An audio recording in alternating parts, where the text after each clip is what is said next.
जी, बिस्मिल्लाहिर्रहमानिर्रहीम। तो आज का लेक्चर जो है that is structure and classification of skeletal muscle. आपको रिकॉर्डेड वीडियोस मैंने भेजी थी, आप लोगों ने उसको रिव्यू किया होगा।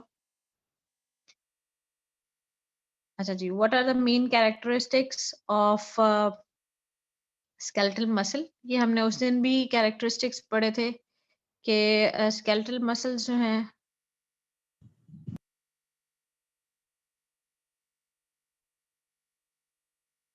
जी वॉलंटरी मसल्स हैं, स्ट्राइटेड हैं, ठीक है, लेकिन लॉन्ग सिलिंड्रिकल सेल्स हैं, दे आर नॉन ब्रांचिंग, उनमें इंटरकलेटेड डिस्क नहीं होती, they have lots of nuclei. एक स्केलेटल मसल में बहुत सारे न्यूक्लिया होते हैं, मल्टी न्यूक्लिएटेड सेल है, और जो न्यूक्लिया है उनकी लोकेशन क्या थी? Just under the underneath the cell membrane, ठीक है। सेल मेम्ब्रेन के साथ साथ हमें वो न्यूक्लिया नजर आ रहे थे। फिर ये तो आपको पता ही है कि it is attached to skeleton and it produces the movement of skeleton, ठीक है। एक इम्पॉर्टेंट बात जो हमने डिस्कस की थी कि ये सोमैटिक मसल्स हैं, skeletal muscles with a few exception. वो हमने फेरिंग्स और लेरिंग्स में पढ़ा था कि कुछ एक्सेप्शंस हैं। Other than that skeletal muscles are under voluntary control. तो वॉलंटरी मसल्स जो हैं उनको जो नर्व सप्लाई करती हैं उनको हम सोमैटिक नर्व्स कहते हैं, ठीक है। और इनवॉलंटरी जो मसल्स हैं या इनवॉलंटरी जो हमारे जितना भी सिस्टम है उनको जो इनर्वेशन होती है वो ऑटोनॉमिक नर्वस सिस्टम से होती है, ठीक है, जिसमें सिम्पैथेटिक और पैरासिम्पैथेटिक नर्व्स आती हैं। सो अभी आप स्केलेटल मसल में जो नर्व्स पढ़ेंगे दीज आर सोमैटिक नर्व्स। अभी अपर लिम्ब में आप लोगों ने पढ़ी होंगी मीडियन नर्व, वल्नर नर्व, तो these are all somatic nerves.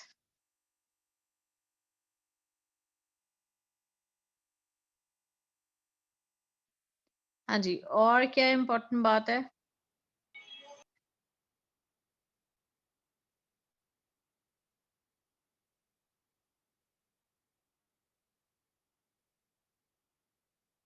हम्म एक हमने कहा था कि जो स्केलेटल मसल्स हैं they are not linked to each other, ठीक है। जैसे कार्डिक मसल्स होते हैं they are linked to each other, ठीक है, इंटरकलेटेड डिस्क होती है। सो स्केलेटल मसल्स क्या हैं? They are separate cylindrical fibres.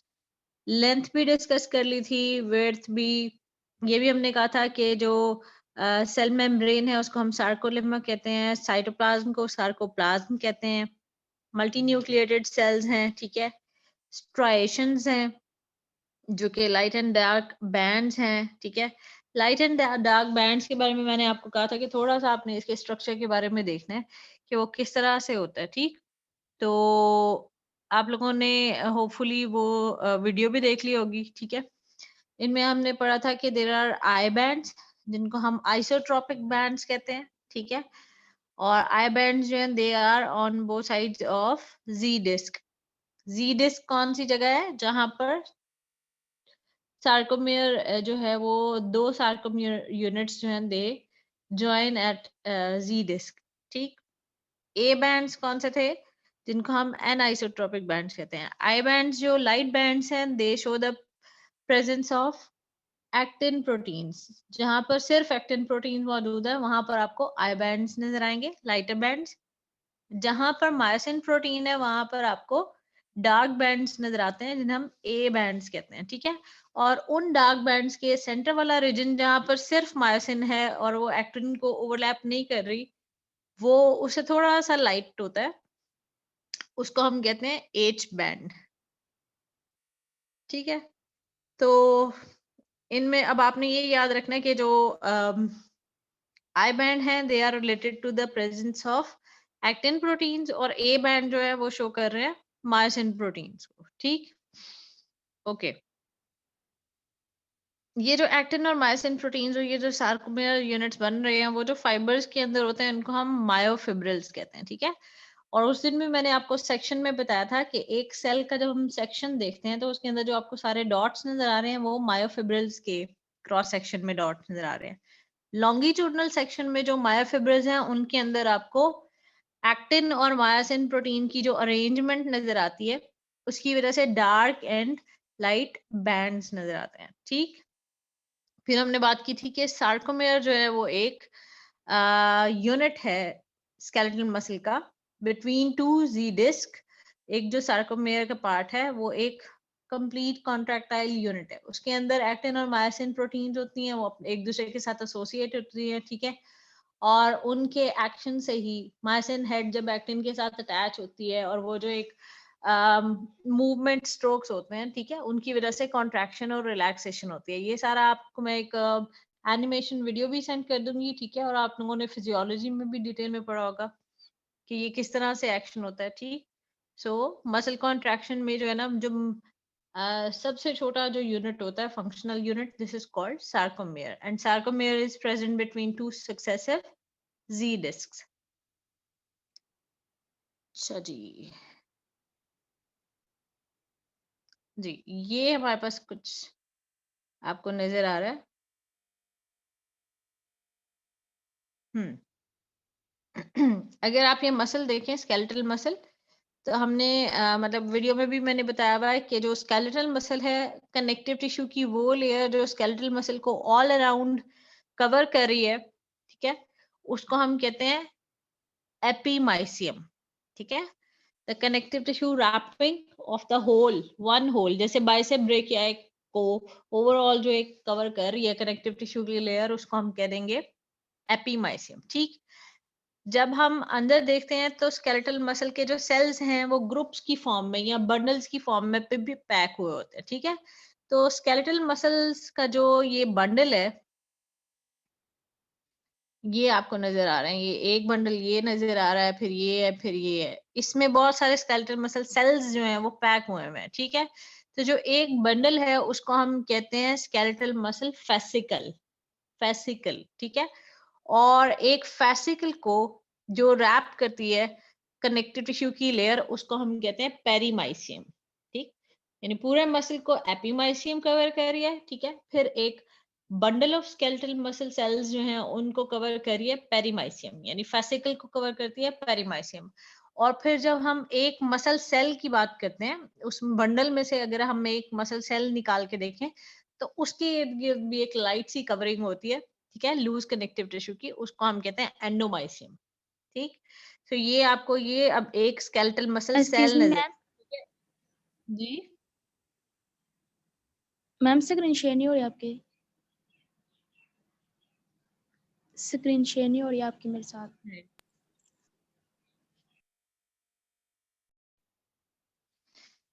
So individual cell की हम मैं बात कर रही थी कि इंडिविजुअल एक मसल सेल जो है, अगर आप ये वाला देखेंगे तो इसमें आपको नजर आ रहा है कि उसके ऊपर भी एक रैपिंग मौजूद है जिसको हम कहते हैं एंडोमाइसियम, ठीक।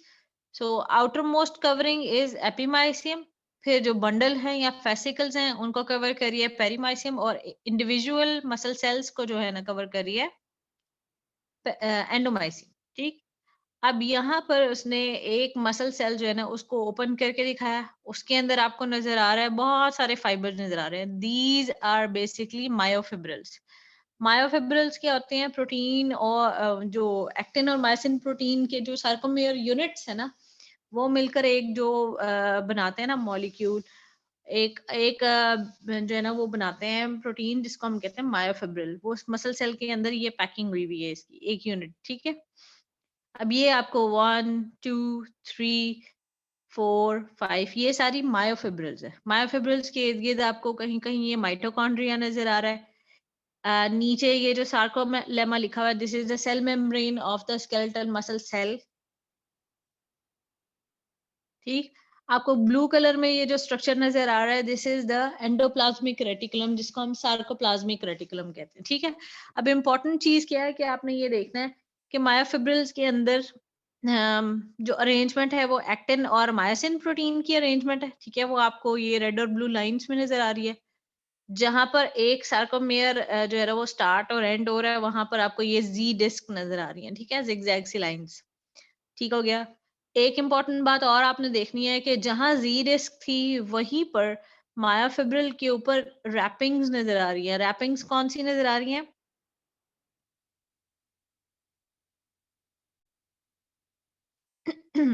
यहाँ से देखें कि सेल मेम्ब्रेन जो है, ये जो सार्कोलेमा है, वहां से आपको ये एक जो इन्वेजिनेशन नजर आ रही है, अंदर अंदर की तरफ जाती हुई एक ट्यूब नजर आ रही है, this is called T tubule, ठीक है।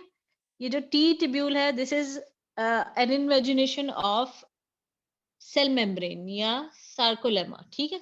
तो स्केलेटल मसल सेल की जो मेम्ब्रेन है वो अंदर की तरफ जाती है और जी डिस्क के ऊपर जो है ना वो एक टी ट्यूब्यूल की एक रैपिंग बना देती है मायोफिब्रिल पे, ठीक। उसी टी ट्यूब्यूल के साथ ही जो पड़ा हुआ है एंडोप्लाज्मिक रेटिकुलम, जो स्मूथ एंडोप्लाज्मिक रेटिकुलम है जिसको हम सार्कोप्लाज्मिक रेटिकुलम कहते हैं, उसकी भी एक लार्ज आपको ट्यूब लाइक जो है ना स्ट्रक्चर नजर आ रहा है, जो लार्ज सिस्टर्न है वो नजर आ रहा है, ठीक है। तो ये तीन चीजें हो जाती हैं दोनों साइड पे, सार्कोप्लाज्मिक रेटिकुलम के जो सिस्टर्न है, ठीक है, और दरमियान में एक टी ट्यूब्यूल, ठीक है। तो this is called a triad, और ये जो ट्रायड है ये जी डिस्क के ऊपर पड़ा हुआ है, ठीक। अब इस चीज की इंपॉर्टेंस क्या है कि जब भी नर्व इम्पल्स आती है तो स्केलेटल मसल की मेम्ब्रेन के ऊपर जो चेंजेस आती हैं, जो नर्व इम्पल्स की, वो टी ट्यूब्यूल के थ्रू अंदर तक जाती हैं मायोफिब्रिल तक, ठीक है। अब ये अंदर टी ट्यूब्यूल के अंदर तक जो चेंजेस आएंगी, जो नर्व इम्पल्स कंडक्ट होगी, वो साथ पड़े हुए जो सार्कोप्लाज्मिक रेटिकुलम है उसको भी स्टिमुलेट करती है। और जो सार्कोप्लाज्मिक रेटिकुलम है, लास्ट टाइम आपको बताया था कि उसके अंदर कैल्शियम स्टोर हुई होती है, तो कैल्शियम रिलीज हो जाती है। अब कैल्शियम जो है ना वो ये जो मायोफिब्रिल्स हैं इनकी सराउंडिंग में यहाँ पर कैल्शियम अब रिलीज हो गया, कहीं स्टोर नहीं पड़ा हुआ अंदर पैकेजिंग में, रिलीज हो गया साइटोप्लाज्म के अंदर, एक सेल के अंदर।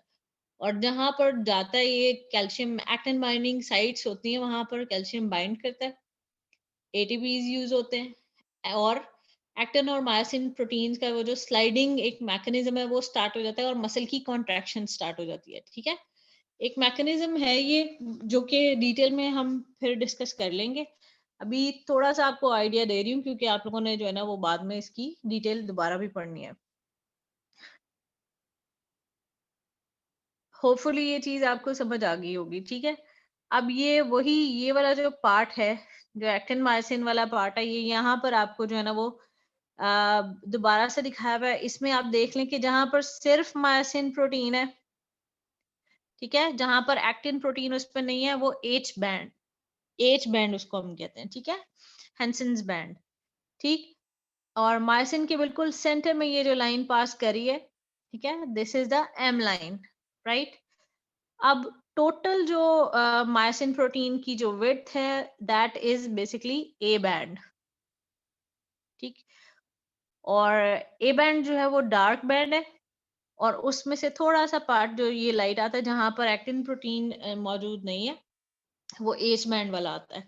एक मैं बात बता दूं, जब कॉन्ट्रैक्शन स्टार्ट होती है तो एक्टिन प्रोटीन जो है ना वो एक दूसरे के करीब आ जाती है, क्योंकि जी डिस्क जो है ना वो एक दूसरे की तरफ खींचना शुरू हो जाती है, शॉर्टन होना शुरू हो जाता है सार्कोमेयर, तो फिर एच बैंड गायब हो जाता है। जब कॉन्ट्रैक्शन होती है तो सारी की सारी एक्टिन प्रोटीन को मायोसिन के हेड जो है ना वो एक दूसरे के करीब खींच लेते हैं, ठीक है। एम लाइन की तरफ जब आ जाती है तो फिर बैंड खत्म होना शुरू होता है, एच बैंड खत्म हो जाता है, ठीक। ओके जी, और आपको क्या नजर आ रहा है, जहां पर एक्टिन प्रोटीन जी डिस्क के around, that is not overlapping the myosin protein, जहां पे सिर्फ एक्टिन प्रोटीन है जी डिस्क के दोनों तरफ, उसको हम आई बैंड कहते हैं। इसका मतलब है जब कॉन्ट्रैक्शन होती है तो मायोसिन प्रोटीन क्योंकि जी डिस्क के बिल्कुल पास आ जाती है, तो आई बैंड और एच बैंड जो है वो कम होना शुरू हो जाते हैं और मैक्सिमम कॉन्ट्रैक्शन में वो गायब हो जाते हैं, ठीक।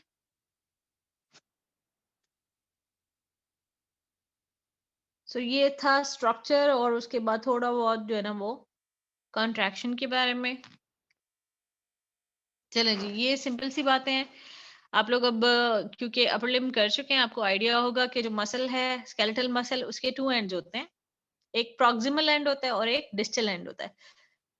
पहले उसके लिए ओरिजिन एंड इंसर्शन का वर्ड यूज होता था, और पहले ये सोचा जाता था कि जी ओरिजिन पे जो मसल जहां पर अटैच है वहां पर मूवमेंट नहीं होती, लेकिन इंसर्शन वाला जो पॉइंट होता है वहां पर जो बोन बोन मौजूद है, मसल उसको मूव कर सकता है। जैसे ये आपको एक मसल नजर आ रहा है, तो जी सोचा ये जाता था कि इंसर्शन वाले पॉइंट पे ये मूव कर सकता है, ओरिजिन पे नहीं। लेकिन नाउ वी नो कि अगर प्रॉक्सिमल एंड को फिक्स कर दिया जाए तो डिस्टल एंड पे मूवमेंट कराता है मसल, और अगर डिस्टल एंड पे बाकी और चीजें हैं या दूसरे मसल्स हैं या फिक्सेटर्स वगैरह जो हम पढ़ेंगे, तो ओरिजिन वाली बोन भी मूव हो सकती है, ठीक है। सो ओरिजिन है प्रॉक्सिमल एंड, ज्यादातर ये फ्लैशी होता है लेकिन टेंडरनेस भी हो सकता है। लीस्ट मूवेबल ये पुरानी बात है, डिपेंडिंग अपॉन सिचुएशन कम होता है, लेकिन अगर फिक्सेटर्स हो तो ये मूव करवा सकता है। डिस्टल एंड जो है वो ज्यादातर फाइब्रस होता है, टेंडन एपोन्यूरोसिस और फाइब्रस जो अटैचमेंट के मोड्स हैं वो यूज करते हैं, ठीक है। और मोस्टली मूवेबल होता है। अच्छा जी, now this is important, these are the different modes of attachment, ठीक है। आपको नजर आ रहा है कि जो मसल है उसकी जो अटैचमेंट होती है वो मुख्तलिफ तरह से होती है, ठीक है। तो पहली जो आपको अटैचमेंट नजर आ रही है, 1 मिनट, वो क्या है कि राउंडेड कॉर्ड लाइक अगर अटैचमेंट होगी, ठीक है, जैसे आपको ये बैक ऑफ लेग में नजर आ रही है, ठीक है, दिस इज कॉल्ड टेंडन। ये ज्यादातर लोगों ने ये देखा भी हुआ है, मीट ईटर्स हैं तो फिर वो ऑमनिवोर्स हैं, हम लोग गोश्त भी खाते हैं, तो हमें आइडिया है कि ये जो कॉर्ड लाइक स्ट्रक्चर होता है जो मसल के बेली के साथ अगर अक्सर नजर आते हैं, दीज आर कॉल्ड टेंडन्स, ठीक है। They usually connect the muscle to the bone and is capable of withstanding tension. तो क्योंकि वो रॉड की तरह होता है, रस्सी की तरह होता है, तो उसमें बहुत ज्यादा एबिलिटी होती है टेंशन बेयर करने की, ठीक है। तो वो फोर्सफुल मूवमेंट्स में जो है ना वो बहुत हेल्प कर रहा होता है। फिर हमारे पास है शीट लाइक जो फाइब्रस टिश्यू होते हैं, जैसे एब्डोमेन के जो मसल है, अगर आप ये वाली पिक्चर देखो तो आपको पीछे नजर आएगा कि मसल है, फ्लैशी पार्ट है, और आगे एंटीरियरली आप देखो तो वो ग्रीन कलर का जो नजर आ रहा है वो शीट लाइक पार्ट है। तो जो फ्लैट मसल्स होते हैं, जो फ्यूजिफॉर्म मसल्स होते हैं, जिनकी बेलीज होती हैं, वो तो टेंडन्स के साथ अटैच होते हैं बोन पे, या जिन भी पार्ट्स पे अटैच होना होता है। जो फ्लैट मसल्स हैं, जैसे एब्डोमेन के मसल फ्लैट हैं, तो आगे से उनकी जो अटैचमेंट है, जहाँ पे वो कनेक्टिव टिश्यू जिसके साथ वो अटैच हुए होंगे, वो भी शीट लाइक होगा, ठीक है। उसको हम कहते हैं एपोन्यूरोसिस। एपोन्यूरोसिस की भी सिर्फ आप डेफिनेशन ही कर ले, ठीक है। आपने अभी फिलहाल जो लिम्स करने हैं उनमें ज्यादातर टेंडनस इंसर्शंस देखनी है। फिर एक और चीज आती है रैफे। यही जो शीट्स हैं अपोजिट साइड्स की, जब एक दूसरे के साथ आकर जुड़ जाती हैं, कोई बोनी इंसर्शन नहीं है दरमियान में, ये शीट्स आपस में आके जुड़ गई हैं, ठीक है। जो कनेक्टिव टिश्यू है मसल का, वो आपस में इस तरह से इंटरडिजिटेट कर गया थोड़ा सा अमाउंट में, जो कनेक्टिव टिश्यू है, तो उसको हम कह देते हैं raphe, interdigitation of the connective tissue ends of flat muscles, ठीक है। एक तो फ्लैट मसल्स जो है ना वो शीट्स पे खत्म हो जाए, तो वो जो शीट्स हैं उनको हम एपोन्यूरोसिस कहते हैं। यही एपोन्यूरोसिस एक साइड की जो है वो दूसरी साइड से जब आप मिक्स हो जाती है और जुड़ जाती है, तो उसको हम कहते हैं रैफे।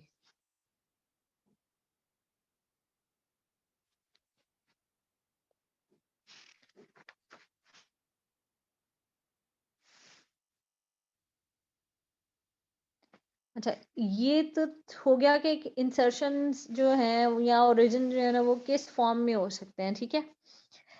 इसके अलावा और क्या चीजें अटैच होती हैं मसल्स की सराउंडिंग में, वो आप लोगों ने अब थोड़ा सा पढ़ा होगा, ठीक है। उसके बारे में जो है ना वो मैं आप लोगों से क्वेश्चनिंग करूंगी, या मैं आपको एक असाइनमेंट दूंगी। एक चीज होती है बर्सा,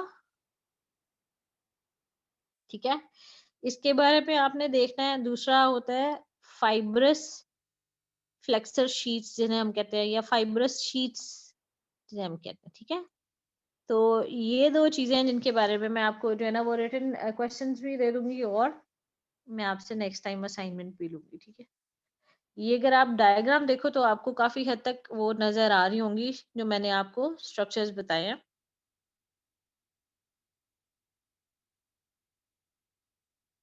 हम्म,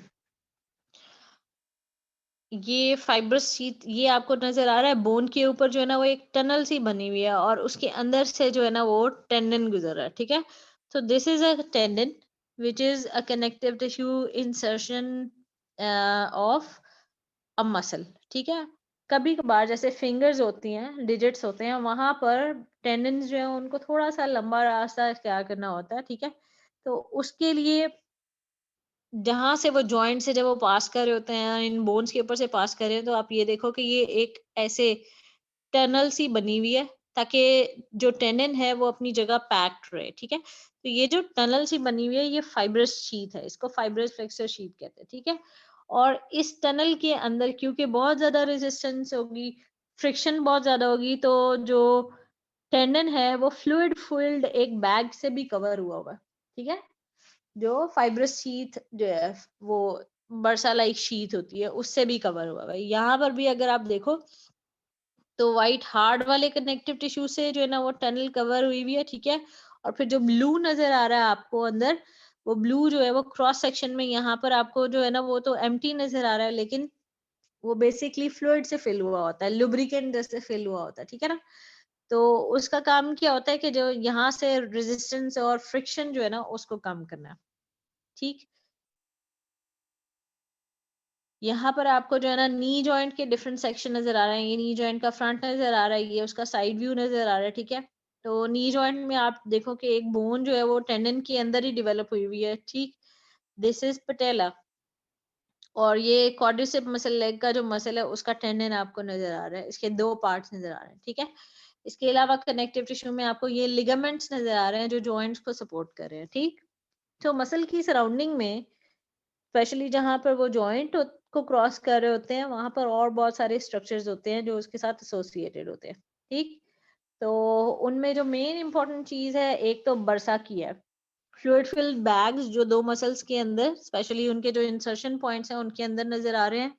और ब्लू कलर के आपको फ्लूइड फिल्ड बैग्स जो नजर आ रहे हैं जो वैसे ही सिंपल बैग्स पड़े हुए हैं उनको हम बर्सा कहते हैं। और जो यहाँ पर टेंडन्स के इर्द गिर्द एक शीट बना रहे हैं उनको हम उनकी साइनोवियल शीट्स कहते हैं, टेंडन्स की, ठीक है।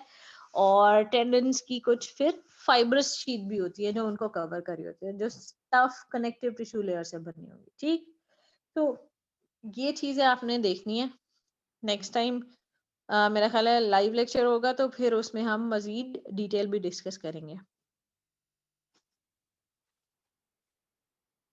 ओके जी। फंक्शन आगे स्केलेटल मसल के, स्केलेटल मसल मसल के फंक्शन तो यूजुअली स्केलेटन के साथ ही रिलेटेड हैं और आपको क्लियर है। Movement of body and its parts, maintaining posture, ठीक है। ये हमने लास्ट टाइम भी डिस्कस किए थे। हीट जनरेशन होती है और जॉइंट्स को स्टेबलाइज करना जो है ना वो स्केलेटल मसल का काम है। Now the most important thing जो भी हमने डिस्कस करनी है ना वो है क्लासिफिकेशन ऑफ स्केलेटल मसल, ठीक। अब आपकी बुक में जो क्राइटेरिया लिखे हुए हैं वो क्राइटेरिया जो है वो बिल्कुल ठीक लिखे हुए हैं, आपने वो क्लासिफिकेशन उसी तरह से करनी है। अगर अभी मीटिंग एंड हो जाती है तो बेटा रीजॉइन कर लेना, ठीक। तो क्लासिफिकेशन में डिफरेंट क्राइटेरिया हैं, ठीक है। तो जो मोस्ट इम्पोर्टेंट थिंग है वो है direction of muscle fibre. Muscle fibre की डायरेक्शन के अकॉर्डिंगली जो क्लासिफिकेशन है उसमें हमारे पास सर्कुलर, कन्वर्जेंट और फ्यूजिफॉर्म मसल्स आते हैं। लेकिन आपकी बुक में जो हेडिंग्स हैं वो थोड़ी सी डिफरेंट है। उसमें एक तो उन्होंने वो दिए हुए हैं कि जी डायरेक्शन ऑफ फाइबर्स जो है ना वो parallel to the attachment, direction of fibers oblique to attachment, और फिर सर्कुलर। और आगे जो पिनेट मसल्स दिए हुए हैं वो डिफरेंट कैटेगरीज दिए हैं। चीज वही है, ठीक है। और डेफिनेशंस भी वही हैं, एग्जांपल्स भी वही हैं, बस थोड़ी सी जो है ना वो हेडिंग्स डिफरेंट है, तो आप अपनी बुक को फॉलो करेंगे।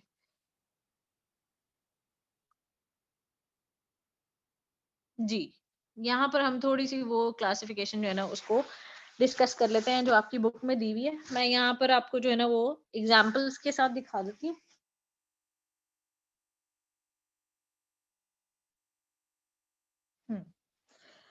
सो एक आपको जो नजर आ रहा है वो एक क्वाड्रिलेटरल मसल नजर आ रहा है अकॉर्डिंग टू शेप, ठीक है। और क्वाड्रिलेटरल मसल है ये आपकी बुक में जो है ना ये दिया हुआ है, muscles having fibres parallel to the line of pull. अगर आप देखें तो एक ओरिजिन उसका पॉइंट दिखाया हुआ है, एक इंसर्शन पॉइंट दिखाया हुआ है, ठीक है। ये इंसर्शन पॉइंट दिखाया हुआ है, ओरिजिन पॉइंट। अगर हम देखें तो जो मसल कॉन्ट्रैक्ट करेगा तो फिर जो उसकी फोर्स होगी, लाइन ऑफ पुल जो होगी, that will be parallel to the muscle fiber, बिल्कुल सीधा सीधा खींचेगा, ठीक है। और उसकी शेप जो है वो क्वाड्रिलेटरल है, ठीक। उसी तरह से ये नेक्स्ट हमें मसल नजर आ रहा है which is again the same, कि उसके जो मसल फाइबर्स की डायरेक्शन है that is parallel to the line of pull, लेकिन ये थोड़ा सा लंबा लॉन्ग मसल है, तो इसको हम कहते हैं स्ट्रैप लाइक मसल। जो स्ट्रैप लाइक मसल्स हैं वो सिंपल भी हो सकते हैं, और एब्डोमेन के अंदर स्ट्रैप लाइक मसल जो है ना वो इंटरप्टेड भी होते हैं कनेक्टिव टिश्यू से, ठीक है। तो जो सिंपल स्ट्रैप लाइक मसल है, उसकी एग्जांपल हमारे पास जो है ना वो लोअर लिम्ब में है, उसको हम सार्टोरियस मसल कहते हैं, ठीक है। और जो इंटरप्टेड है वो एब्डोमेन में रेक्टस एब्डोमिनस मसल है, ठीक। अब फ्यूजिफॉर्म मसल जो है ना वो भी उसी तरह से है, लाइन ऑफ पुल जो है ना वो पैरेलल होगी, लेकिन जो शेप ऑफ मसल है वो फ्यूजिफॉर्म है, ठीक है। उसकी जो बेली है वो फ्यूजिफॉर्म है, दरमियान में से मोटी है, एंड्स पे जो है ना वो टेपरिंग करी है, पॉइंटी है, ठीक। अब बाइसेप ब्रेकियाई भी पढ़ लिया आपने, ट्राइसेप ब्रेकियाई भी पढ़ लिया होगा, जितने भी आपने ज्यादातर अपर लिम्ब के मसल्स पढ़े हैं दे आर फ्यूजिफॉर्म, ठीक है। स्पेशली बाइसेप ब्रेकियाई की एग्जांपल आप इधर लिख सकते हैं। फ्यूजिफॉर्म मसल में हेड एंड नेक के अंदर एक जो है ना वो एक्सेप्शन आ जाती है कि फ्यूजिफॉर्म मसल जो है ना वो नहीं, बल्कि अपर लिम्ब में भी आपने बल्कि इस तरह से पढ़ा है। फ्यूजिफॉर्म मसल में वन हेड भी हो सकता है, ठीक है।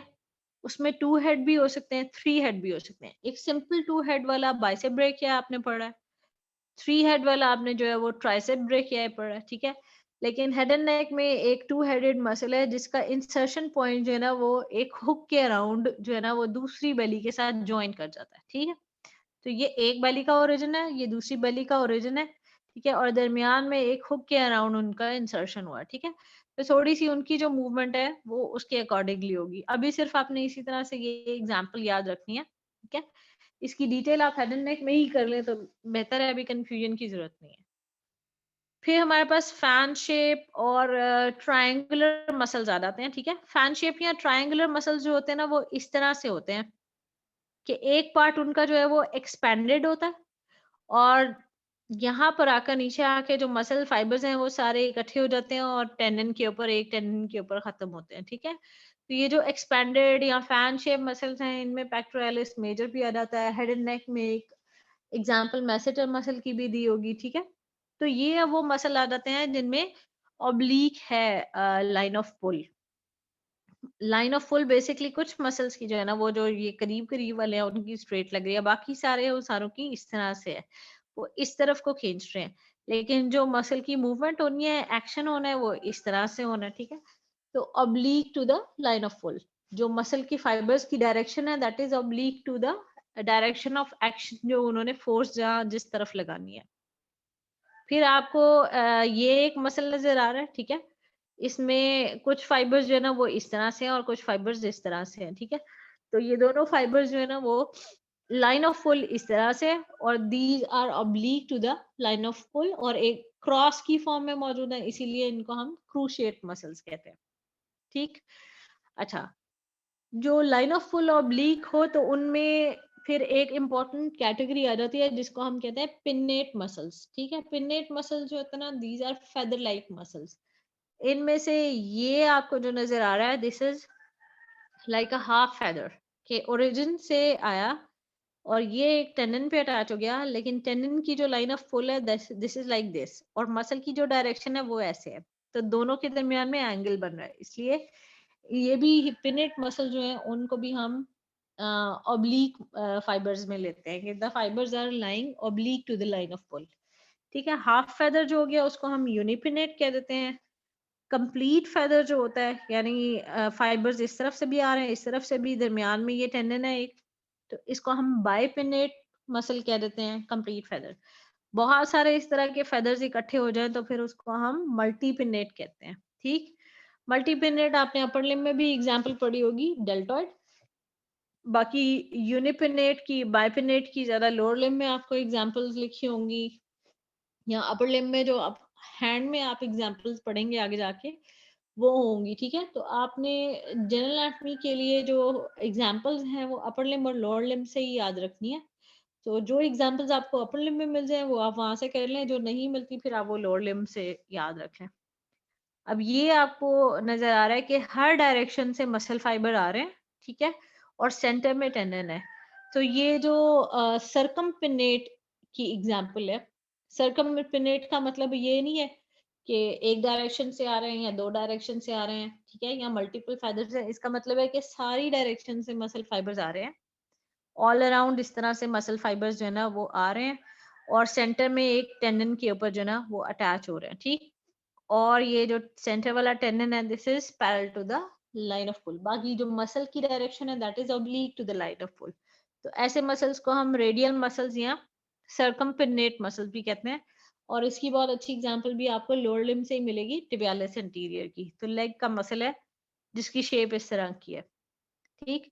अच्छा, कुछ मसल्स ऐसे हैं जो फिर ट्विस्ट कर जाते हैं, मतलब ओरिजिन से स्टार्ट हुए और उसके बाद फिर ट्विस्ट कर गए। तो नीचे वाले फाइबर्स जो है ना वो ऊपर जाके अटैच हो गए और जो अपर फाइबर्स थे वो लोअर फाइबर्स बन गए, ठीक है।